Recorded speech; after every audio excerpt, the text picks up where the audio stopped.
تو تنگه هرمز داشتیم چرخ میزدیم، ازمون دعوت کردن بیایم بالا پذیرایی کنن ازمون.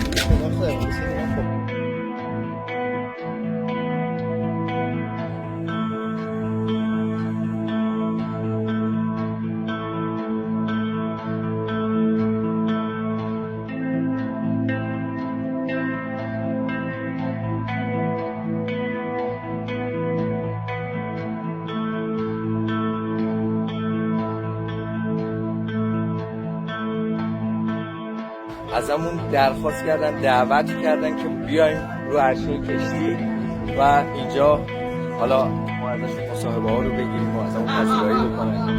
شما قدرت ایران رو نگاه کنید.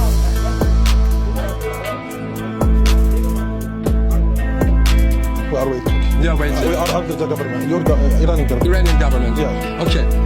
میگه که ما قبلا هم دوبار اومدیم این مسیر رو، ولی الان ما منتظر اجازه هستیم از سمت دولت شما. خب اینم نشانه اینه که آقای اینجا ایران هستش و نه آمریکا. So you're waiting for Iranian permission, not American. No, Iranian. Iranian permission. So okay.